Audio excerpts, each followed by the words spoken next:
Howdy, folks, and welcome to Throw Me a Line, the show where we take a lyric that irritates and turn it into one that dominates. My name's Cary Nightingale, and with me, as always, is my trusty sidekick, Kevin Nebrich. Kevo, how you doing? I'm doing great, sir. How are you? I'm wonderful. I've got a song picked out, but I know that you're chomping at the bit to present the tune score for your song, so go ahead.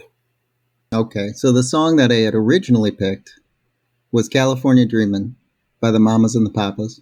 And the reason I picked that song was because there's one line in there that I always felt missed the mark. That line, as I heard it for 30 plus years, is as follows. You know the preacher, comma, like the cold, comma, he knows that I'm going to stay. As if to say both the preacher and the cold know that I'm not going anywhere. Well, it turns out my brain miscreated one of them mondegreens, where you hear a line wrong and it kind of sticks with you. The real line is perfect. You know the preacher likes the cold. He knows that I'm going to stay. It fits the narrative. It fits the syllable count for the line, even though you still have to cleave the word cold into 3 syllables. And it fits the rhyme scheme. And I'm happy we made this episode now because I can listen to that song without cringing partway through. So I was forced to pick another song for this episode. One with a line that kind of ruins the whole thing for me. And to be honest, I had some trouble recalling any one particular song. I know they're out there, and the second I hear that line, I cringe every time, but I just couldn't think of one off the top of my head. So I did a little research, and I found a line to workshop, and this one's pretty egregious because it's in the chorus. You know, Cary, that thing that you repeat multiple times in one song. And it's funny because I actually never heard it while I was listening, but a lot of other people did. And they were none too happy about it. And now that I've heard it, I can't unhear it. And so I need to fix it. The song I chose for this episode is I Will Buy You a New Life by Everclear. Released in 1997 on their third album, So Much for the Afterglow. I Will Buy You a New Life is a song about romantic love and devotion, inspired by casual drives around an upscale neighborhood in Portland, Oregon. Everclear frontman and lead songwriter Art Alexakis would go there with his baby mama at the time and their child and daydream about a different kind of life, window shopping as it were. And after Everclear became successful, Art Alexakis was able to buy a house up there. For reference, Cary, the houses way up in the West Hills are currently selling for anywhere between $450,000 and $2.6 million. Fancy. I think this song has a catchy melody, a love story with a personal touch, but it's still relatable enough for anyone to empathize with the quixotic narrator. I found this song to be well performed and well produced, and the message of this song speaks to me as a listener. I gave Everclear a tune score of 7.9 out of 10 for their song, I Will Buy You a New Life. But Cary, do me a favor and listen to this song. Don't read the lyrics. Tell me if you agree or disagree with my tune score, and while you're at it, see if you can identify the line in the chorus that I chose to workshop for this episode. Well, I'd be happy to. Give me just a moment.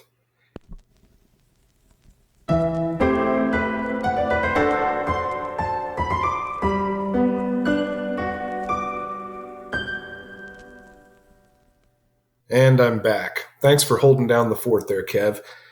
I would say overall, if you rated this a 7.9 on the tune score scale, I will mostly agree with it.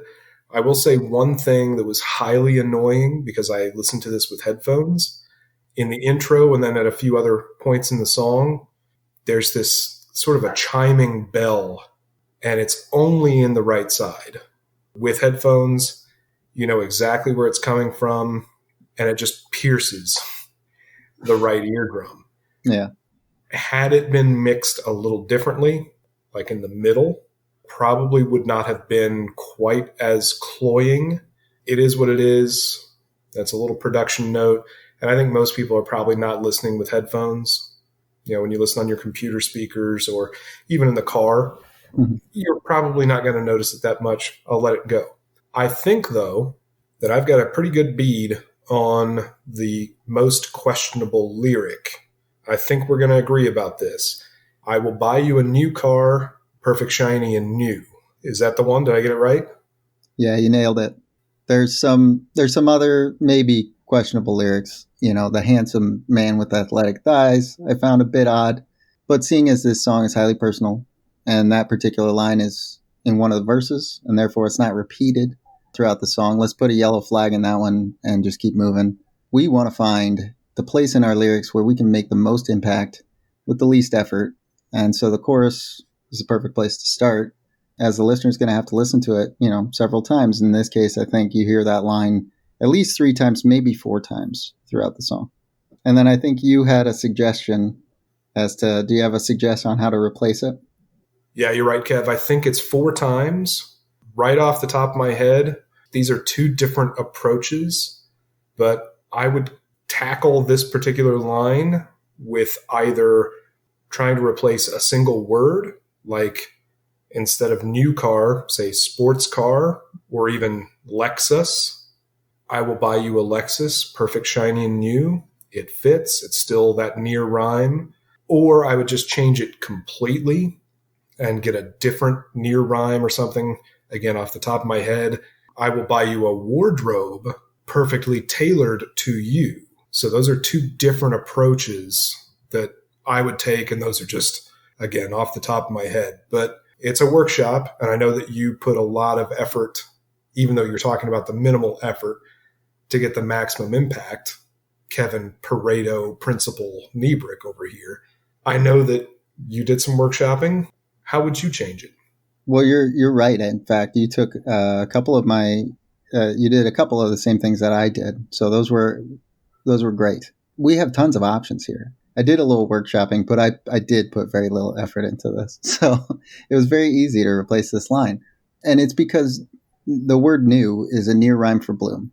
And if we search for rhyming words in a rhyming dictionary for bloom, we find right away that it yields, few replacements that'll fit the narrative of this song. So we can move past that and say that's probably not going to work. But we search for words that rhyme with new. That gives us an abundance of options. So we could replace new number 2 with the word blue. We could just describe the car that we're going to buy you. Maybe you like the color blue. Easy option, solid example. I will buy you a new car, perfect, shiny, and blue. We could get more specific, just like you did. We just need a fancy car that has 2 syllables. You chose Lexus. I went with Porsche. Same deal. I stuck with blue rather than new. I will buy you a Porsche, perfect, shiny, and blue, because who would turn down a free blue Porsche? A monster, Cary, that's who. We could replace the second half of this line, and we could describe the car in a different way other than perfect or shiny. I came up with a load of examples, but I will buy you a new car, one that nearly drives you. One that really screams you. One for me, one for you. Hell, I might even buy 2. There's tons of examples of easy substitutions. Those are silly, of course, but we do have a lot of options there. And then finally, why does it have to be a car at all? Just like you suggested, this is Portland, after all. And because we're already using a near rhyme, we have an opportunity here to abandon the rhyme scheme altogether and see if it works. I came up with, I will buy you a garden where your flowers can bloom. I will buy you a basket for your bitchin' new Schwinn. I will buy you that big house way up in the West Hills. I will buy you a new life. Yes, I will. I like this one because it also adds a build-up surprise. You've won a basket for your brand new bike. Yay! That's kind of nice. Do you think we did it justice? Do we have a lot to choose from in all these examples? Maybe none of those were perfect, but we have a lot of different ways to go, I think. Yeah, absolutely. There are a couple of different approaches that you can use, and within each, there are many, many options, many, many alternatives.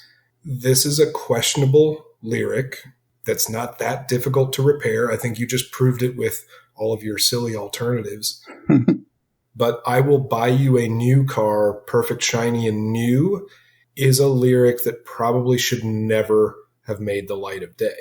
There's so many alternatives. But that's fantastic. Good job finding it, workshopping it. By changing that one line that we're going to hear multiple times throughout the song, I feel like I would have given them a higher tune score, even just if it's just a point, in the lyrics section. I feel like I would have appreciated the song more if that line didn't irk me. And in fact, truth be told, again, I didn't hear it until I read that other people have heard it before. But those people, might have enjoyed the song a little bit more if that line was perfect, and nobody else would have cared.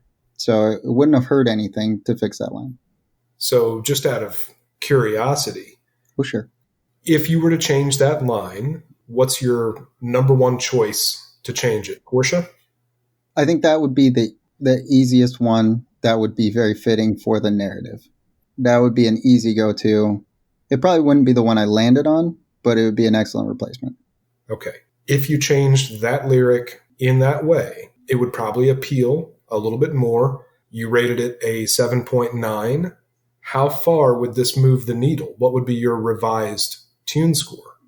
Based on that one change alone, I still have other problems with probably the lyrics mainly. But just based on that one change, like we changed one line in the entire song, I'd give him an extra point, which is not a lot, but it brings it up from a 7.9 to an 8.0, which is the difference between a high C and a B minus. That's pretty good. It's a big change. Well, and on our scale, it's probably even bigger than that change from a C plus to a B minus. Mm-hmm. But I've got a song in mind that I'd like to present to you and then see if you can pick out the lyric. This song is actually the reason why I came up with the idea to do Lyrical Repair, because the very, very first time that I ever heard this song, the lyric in question, and I won't tell you until Kevin guesses it, the one lyric really threw me off. But I still love the song. My song is Physical by Dua Lipa. This is a very recent addition to Dua's discography, released in 2020, and from her new album Future Nostalgia. From the first moments of Physical, you get the sense that this is a song that will take you places. The bass line bounces playfully and is quickly joined by a high synth line, which I've read is a sampled Persian flute that keeps reaching higher.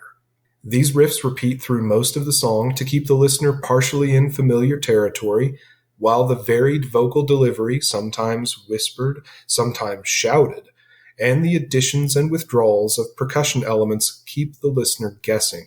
The harmonic texture starts with a basic 4-chord loop that drops at certain points rather than changing to use different chords. The 4 chords that are used serve the vocal and synth melodies by underpinning them without distracting from them. Lyrically, the track features several vocal hooks that are highly effective at grabbing one's attention. Don't you agree? Come on, let's get physical, and hold on. Verses feature several interesting phrases like Diamond Rich and Adrenaline Keeps on Rushing In. Love the simulation we're dreaming in. But again, I won't tell you which lyric I take issue with just yet. Dua has excellent control over her voice on this track, not just in following the melody and adjusting volume to the different sections of the song. She uses different voices to fit lyrical segments, moving from a spoken delivery in the verses to a primal roar in the chorus, not to mention letting her London accent through momentarily when saying the line, "Who needs to go to sleep when I got you next to me?" Excellent performance. At its most fundamental level, Physical is a song about moving one's body in a way that really works up a lather. Whether that's interpreted as being from exercise or sex is up to the listener. But if it's exercise, it's closer to CrossFit than a stroll on the promenade. And if it's sex, it's fucking, not making love. The intensity of Physical is led by the commanding performance of Dua Lipa and the strength of composition and production. This track is a banger, and I predict it'll stand the test of time. I rated Physical by Dua Lipa at 8.3 out of 10 on the tune score scale. But Kev, I'd love for you to take a moment, give it a listen, and come back and let us know what you thought, and let's see if you can pick out which line gave me the most trouble. Sounds great. Let's do it.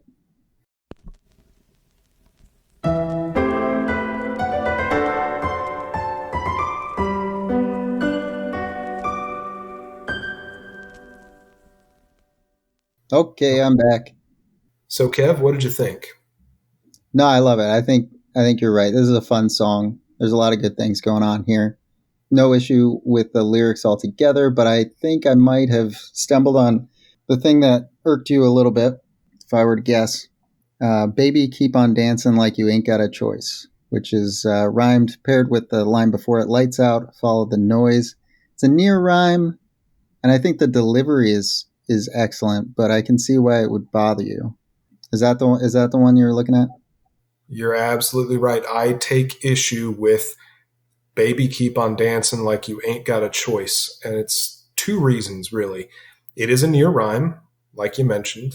Follow the noise compared to choice. And second, dancing is absolutely a choice. This is not Strasbourg 1518 and the Great Dancing Plague. You have a choice to dance. At any rate, the writing is the hard part. So I don't want to take anything away from Dua Lipa and her co-writers and producers with my pedantry. But if I were tasked with editing the lyrics, the first and really only change I would make is lights out, follow the sound, baby keep on dancing like there's no one around. I think that tiny little change would probably boost the score from an 8.3 to an 8.6 for me because of a little bonus credit in the lyrics and then also in the appeal, the repeat listenability. I sort of workshopped this a little bit on my own. The approach that I took, I really liked the structure of those two lines and the way that they fit with everything else. I was thinking instead of noise, I tend to rely on the thesaurus quite a bit when I go about writing or editing lyrics. So I was thinking noise. You've got sound, obviously. That was the one that really made the most sense. I also went not just with the sound, the sonic aspect, but with music, especially if you're listening to this in a club or while you're working out, you've got a beat. Follow the beat. Pulse. Pulse has no rhymes though, except for impulse, which is almost as bad as a self rhyme. Vibe. That really doesn't have, a whole lot of really good rhymes to it. What I landed on was lights out, follow the sound, baby keep on dancing like there's no one around. Is there a different approach though, Kev, that you might take? In this particular case, again, I didn't hate it. I think that your replacement, the one you just recommended, follow the sound, keep on dancing like there's no one around. I think that's perfect. It fits in there really nice. It fits the rhyme scheme. It fits the narrative, and it also fits the syllable count. So I think it's a really good replacement.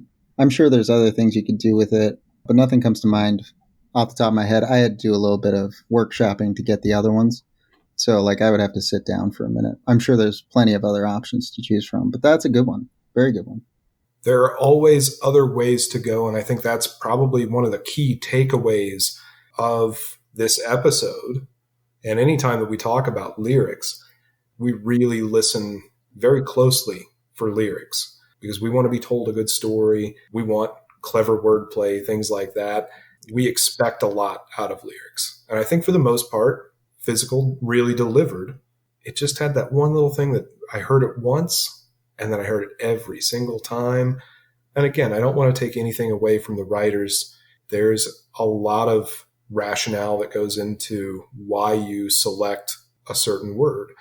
I did read up a little bit about the writing and production of Physical, but I didn't notice the really big sin of taking only 40 minutes to write this song.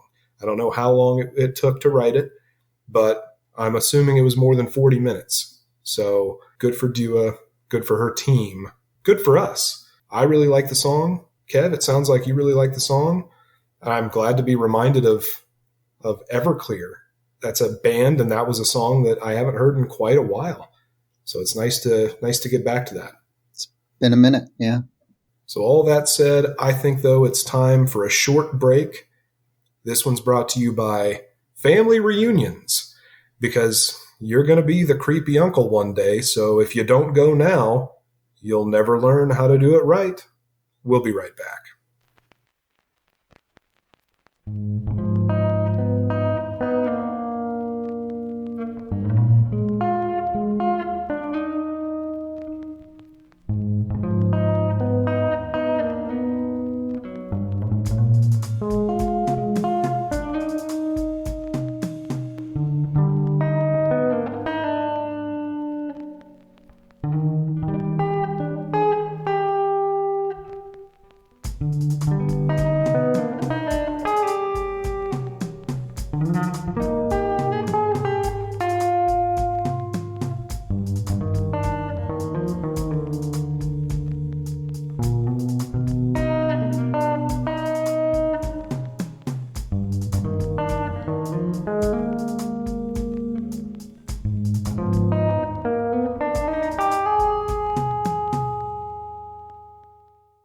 Howdy, folks, and welcome back.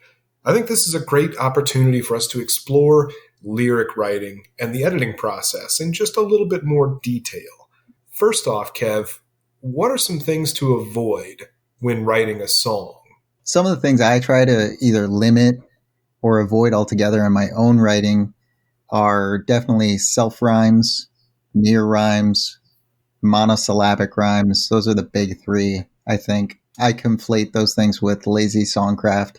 And that's somewhat unfair because none of these things are particularly egregious in moderation. But if you string too many of them together, your rhymes will sound simple at best and at worst predictable. Your listeners will start saying the words in their heads before you deliver the line. And then another thing that I avoid, if I can, is repetition. If you're writing a traditionally structured rock song, you're going to have a chorus that repeats. But if you have too much repetition elsewhere, it might be worth the effort and time to go back and reword a line or two.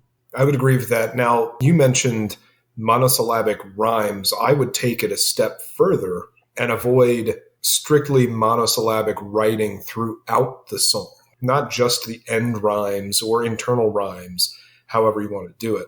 I'm a big fan of keeping to a scheme. If you use an AABB sort of rhyme scheme, continue using that. Kind of write out a little bit of a framework in the same way that when you write an essay for school, hopefully you don't just sit down at the keyboard and start clacking away and write paragraph after paragraph, because then you end up with kind of a sloppy mess. If you outline it first and come up with a plan, your writing is going to be so much tighter, your essay is going to be graded higher, and your lyrics are probably going to garner a slightly higher tune score. And the reason why it would get a little bit of a boost in the tune score is because tight lyrics, they tend to appeal more. Now, there's always room for very simple, very conversational lyrics. Ambiguity is something that I tend to shy away from when listening. I probably write fairly ambiguous lyrics, but when listening, at least right now, I tend to prefer something that gives a little bit deeper insight into the writer. Insincerity is another thing that tends to get to me quite a bit. When you write such broadly appealing lyrics, you run a good chance, or maybe it's a bad chance, at coming off as insincere because there's no part of you in the lyrics. Yeah, I would say that ambiguity is really a double-edged sword. Like, it could go either way. Some audience members may really fill in the blanks on their own and find a message that they agree with. And on the other side, somebody might fill in the blanks and feel that your song is offensive in some way, or it doesn't appeal to them for some reason. So it's a risky endeavor. Can be done very well, but just takes a little work. Sure, so that's a double-edged sword. You know what else is double? Entendres. So double entendre from the French means heard twice. Multiple meanings to the same word or phrase. And that would take me to another really important point, not just in outlining what you want to say, but how you want to be heard or perceived. And sometimes you can run afoul of the double entendre by including something that maybe you don't think could be misinterpreted, but it might be misinterpreted. Your intended message, if you have one. Sometimes lyrics are just words. Right, Kev? Oh, sure. But sometimes those words can be understood in a way that is not appealing, even if it's your intended audience. So I think that brings up the importance of sometimes getting a second set of ears on your song in progress, or a second set of eyes on lyrics in progress, to help you recognize if your lyrics are not having the impact that you want them to have. Unintended consequences, right? Yep. So, Kev, how do you go about getting additional feedback before finalizing a set of lyrics? I'm a big believer in having, specific questions in mind before you even ask someone to review your work. Did I effectively tell a story here? What would you say is the message or the theme or the moral of that story? Did any particular lines seem out of place or strange to you, your editor will really appreciate not having to answer a vague question like, hey, what'd you think? While also feeling like they've helped you in your process. And should also be helpful in identifying any accidental double entendres, like you're talking about, or mondegreens. Okay, Kev. So once we have a good sense of what's wrong with lyrics, and we've hopefully gotten that additional feedback, by the way, a good place to get feedback, you can always submit a song to be tune scored if it's a little closer to that final stage. Another place, Reddit. There are a number of subreddits, depending on your genre. It could be r/songwriters, r/indie music feedback. There are a number of subreddits that you can go, post your stuff, and get some critique on it. Sometimes that critique is even thoughtful or valuable. Sometimes maybe not. And we try to be active on there once in a while. Another place is like audio.com. That's another place where you can post close to finished works. You could put something up on SoundCloud if you wanted and hope that people will give you some feedback. But that's not a very specific way of asking for critique, not in the way that a subreddit would. So, Cary, what are some tools that you use when you're self-editing? Well, for me, the only two big ones that I use are rhymezone.com, which is a rhyming dictionary online, very user-friendly, fairly comprehensive, and it's actually one that I think you showed me way, way back in the day. The other one is thesaurus.com.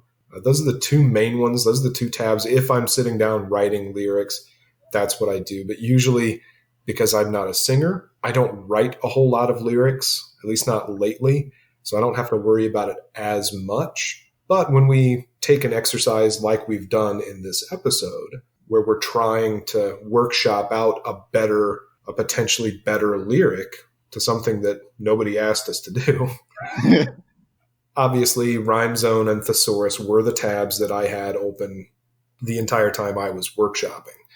So those are the two that I use. How about you? Yeah, definitely. Those are the big two for sure. And the third tool I use it's a bit more obscure, but if you're writing lyrics with a rhythm in mind, you have to be mindful of your syllable count on each line. So you might find it useful to type out words that begin with blank or words that end with blank, respectively, and also the number of syllables you want into a search engine. And you'll find some plenty of results there. So, Kev, I think most of us have a fairly specific voice or way of writing lyrics when we do write lyrics. But why might you keep a lyric, even if it's not exactly what you were going for or exactly well fit to your voice or your style? Well, at the end of the day, you'll probably have some compromises in your work. Writing takes time and effort, and you're only human. I would say focus on places that you're going to get the most attention, like your chorus or your bridge. One of the reasons I would choose to keep a lyric would be if it's particularly clever in some way. I might break my rhyme scheme or make some other unreasonable accommodation just to keep a line that I really enjoy. How about you? Well, I think sometimes the language will limit you based on the story that you're trying to tell. I think we encountered that a little bit. When I was talking about Dua Lipa's song, I really liked the lights out, follow the something musical. I wanted to keep that bit in what I workshopped, but the language only has so many synonyms for noise or sound. It has to be a single syllable to really fit. So there's limits there. I think sometimes keeping it simple so that it can be better understood by more people. We've talked in a number of our episodes about broad appeal or mass appeal, keeping things ambiguous so that people can imagine themselves in that story. It's equally or more important, I think, to make sure it's understood by people. So just because you have a really clever line that you really like doesn't necessarily mean that everyone's going to get it. So sometimes that can be a compromise to change a lyric. Or maybe you just say, fuck the people and make art for your sake and for art's sake. I definitely think that's a line that you're walking every time you write a song. One way or the other, it's up to you every time. I think that's the moral of the story. It is a balancing act. You have your message, you have your audience, the way you want them to perceive the message and hear the lyrics as they're written, as they're sung, however you want to look at it. But you also want to be true to yourself and to your art. That's a balancing act. And I think that shines a light on the most important point of all this. Writing lyrics is not easy. And just because we go on this exercise of lyrical repair does not mean that the artists that we've featured and the way that they wrote and produced their songs is bad by any stretch. We'll tell you if a set of lyrics is actually bad. But in this case, it was just a tiny little change. So, as always, we invite and encourage you to give a listen to the tracks we reviewed today. They're on our Tune Scored Tracks playlist on our YouTube channel. While you're there, make sure to like the video and subscribe to the channel and leave us a comment, letting us know what you thought of our scores and critiques. Did you agree? Did we miss anything?